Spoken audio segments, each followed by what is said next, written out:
Hello and welcome back to Sharpe's Canon. I'm your host, Captain Rutledge.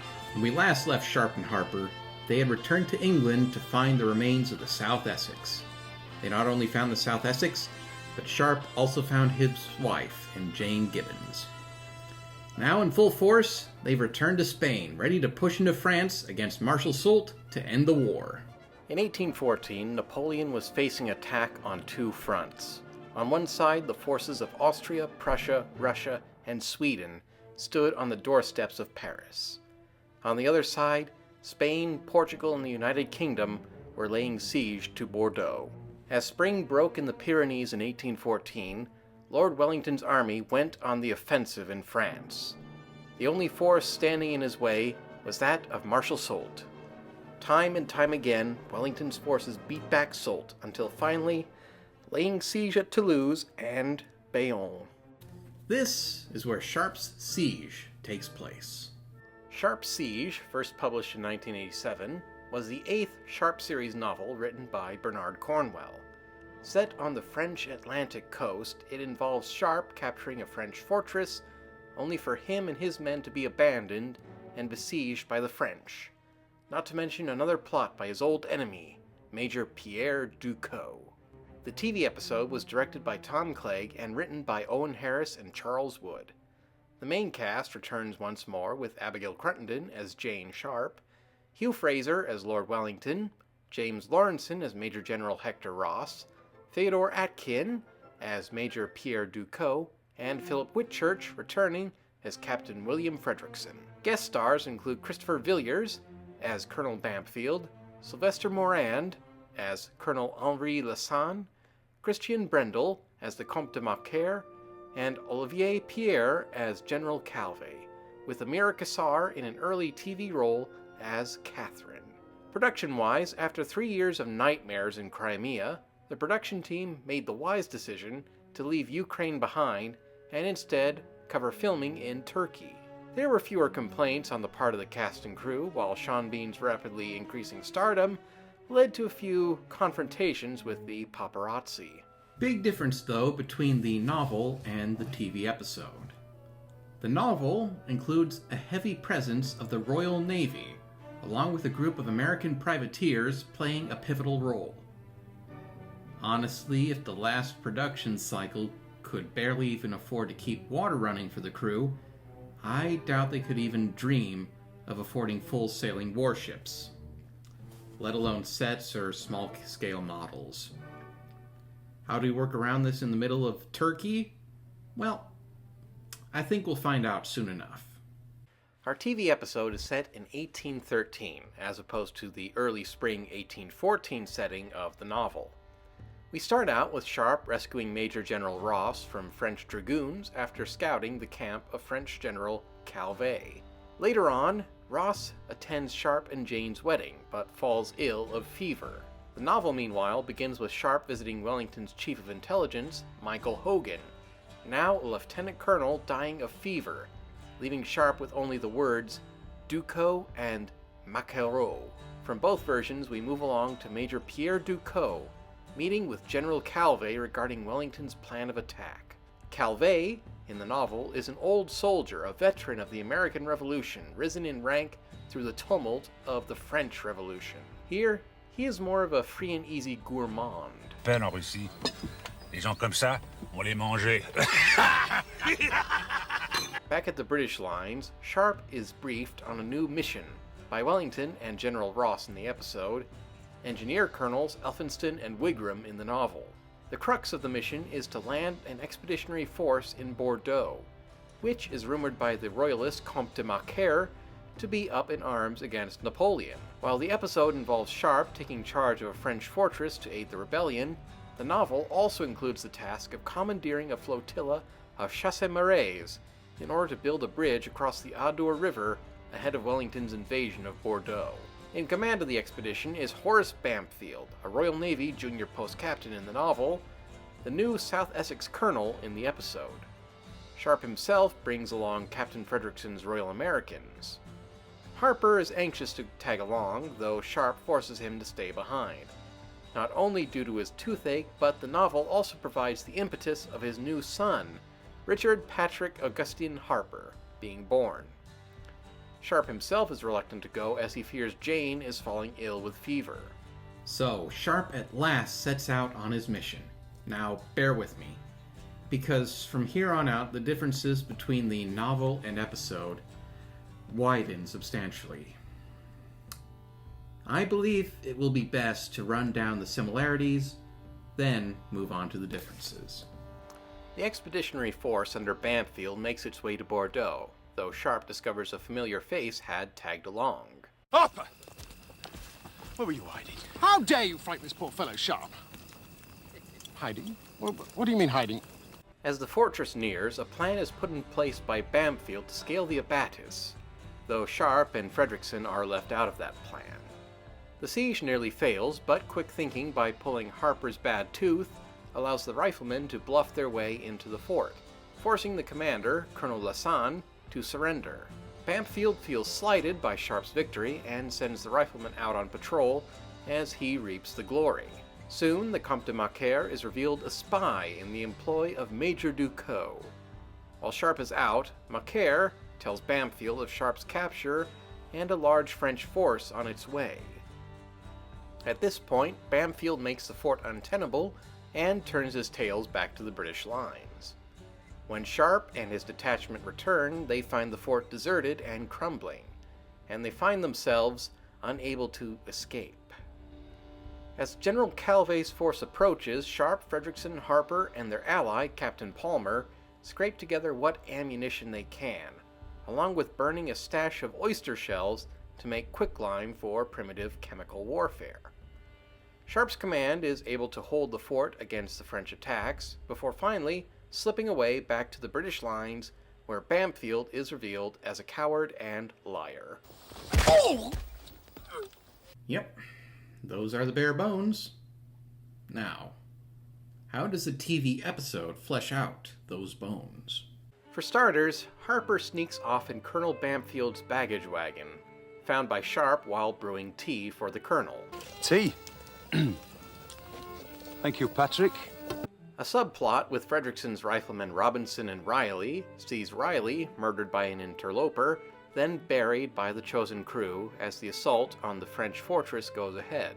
Bamfield goes for a classic forlorn hope assault, mowing down his men in large numbers before retreating.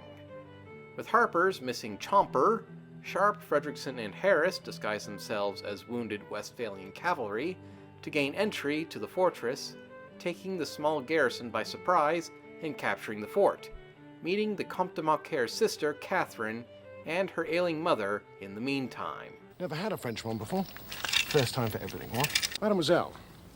Monsieur? I'd be greatly obliged if you'd do me the honor of dining with me this evening.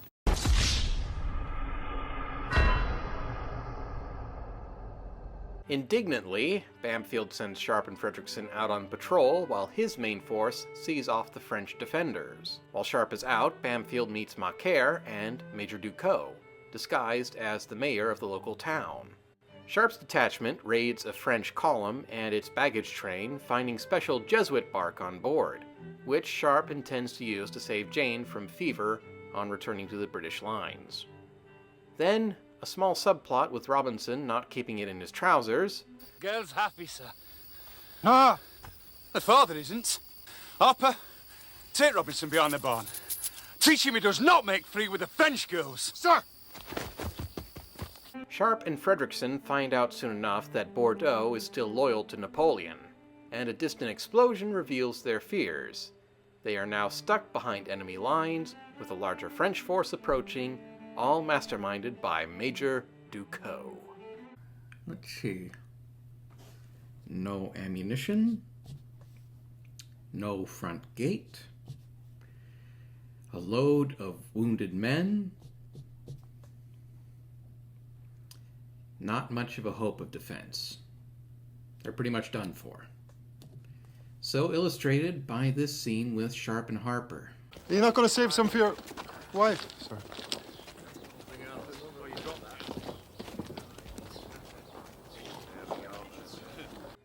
As the men prepare for an assault by the French, Sharpe gives the Jesuit bark to Catherine's mother. In gratitude, she tells him about a stash of oyster shells fit for burning, and then other gratuities. I can only pay you back with silver. Gold? No. With my virtue.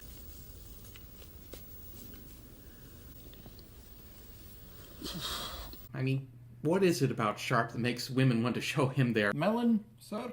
Oh, thank you, Campbell. Honeydew. You prefer to have the gold than my virtue? If you don't mind. Monster. English monster. If you came back, I doubt you'd stand. Oi! Sharpe. He's got a boner! As the French return, the Comte de Macaire comes to parley, allowing the British defenders safe passage homewards in exchange for Sharpe as prisoner. The defense party refuses, and the Comte receives 2 parting gifts from Robinson and Hagman. You're a good shot, Robinson, lad. Second best in brigade, I should say. Despite being low on ammunition, the defenders hold out against General Calvet, shoveling the lime to blind the French attackers. Calvet soon orders a retreat and receives an unwelcome communiqué back at camp. Vous devez partir à son aide immédiatement. Officieusement, il aimerait bien savoir où vous étiez lorsque Wellington a percé son flanc. Qu'est-ce qu'on est venu foutre ici, Ducot, hein? Qu'est-ce qu'on est venu foutre ici? As evening closes, Sharpe witnesses Calvet's forces moving out and takes the opportunity to return to the British lines. There, Captain Palmer lays out a list of grievances regarding Colonel Bampfield. Cowardice in the face of the enemy, abandoning his position, the wounded, conspiring with the Comte de Macaire to desert his position and throw the blame on Major Sharpe. Is that all, Captain Palmer? It's almost all, sir.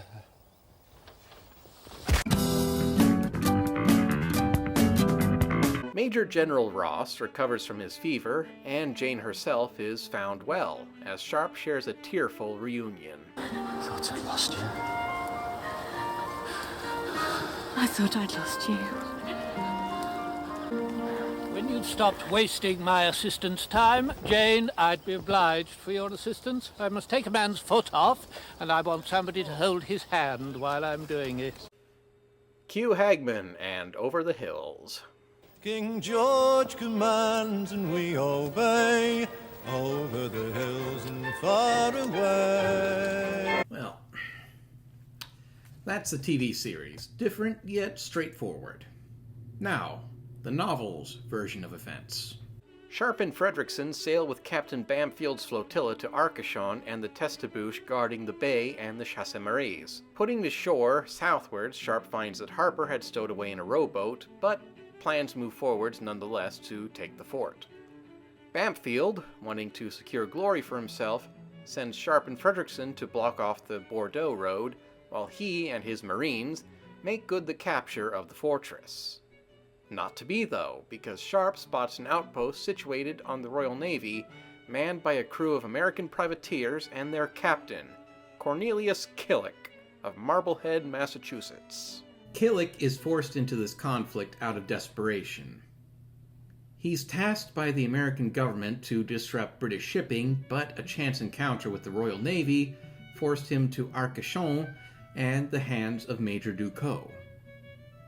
In exchange for ship repairs and other blackmail, Ducot employed him as a set of eyes on British shipping in the Bay of Biscay. Bamfield's Marines are driven back by Killick's men, but Sharpe, Fredrickson, and Harper, playing as Americans, bluff their way inside the Testebouche, and Fredrickson takes his company down to the Americans to force a surrender. Much like the episode, Bamfield is displeased. Even more so after Sharpe lets Killick's crew go after an oath of non-aggression. Yeah, Bamfield was looking to hang Killick and his men as pirates and deserters, not even believing the papers claiming each of them were American citizens. Granted, a few of those papers were likely fraudulent, but still pretty harsh.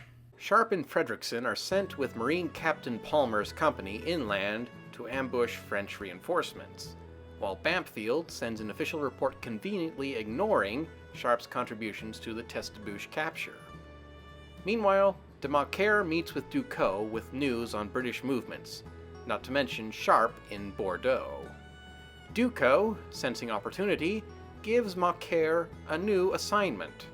First, after witnessing Sharpe's detachment routing a large French column and gaining support of the locals, Macaire offers up a Major General's commission to Sharpe, who politely refuses, then returns to the Testibouche.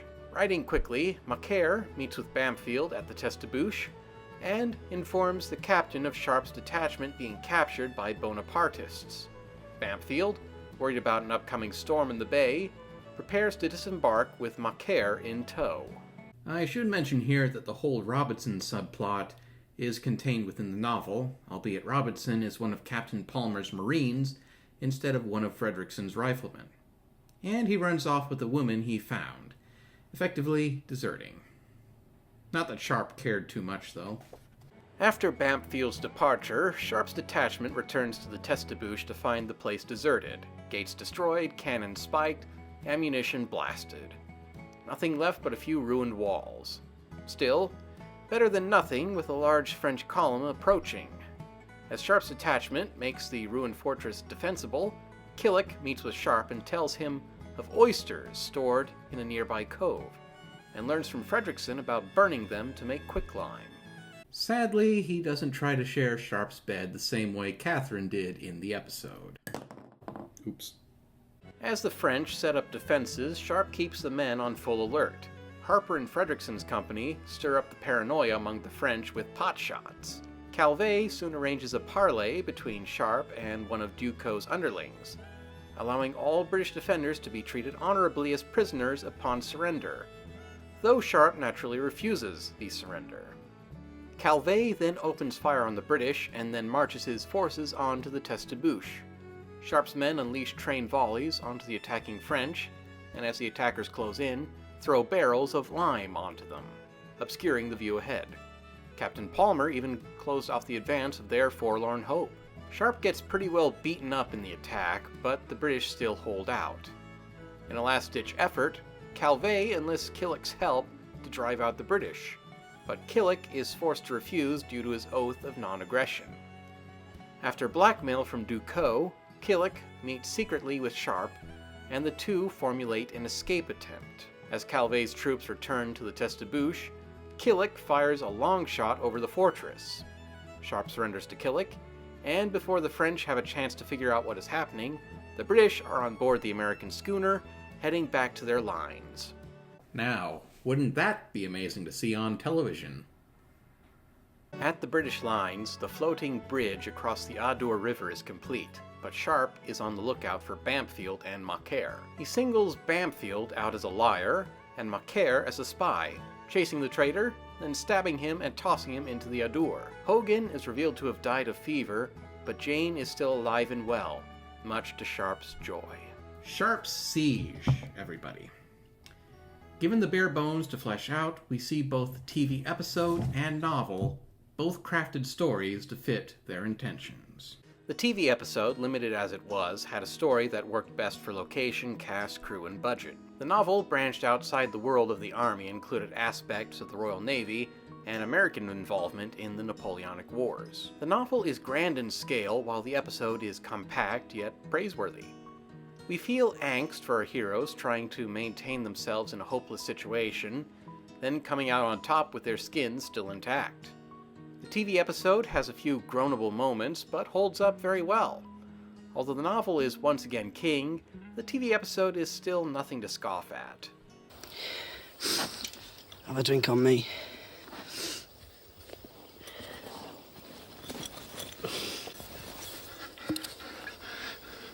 I have a terrible toothache, Riley. I need this a lot more than you do. The next TV episode, Sharpe's Mission, was an entirely original story, so I'm afraid we won't be covering it next time. But I'll just add my 2 cents here. Sharpe's mission involves Sharpe reuniting with his old superior, Colonel Brand, and joining him on a mission to sniff out the French forces outside Bordeaux. Their mission, though, is a ruse. General Ross is suspicious of Brand's loyalties, and plans to put both himself and Sharpe's men into harm's way to prove his fears correct.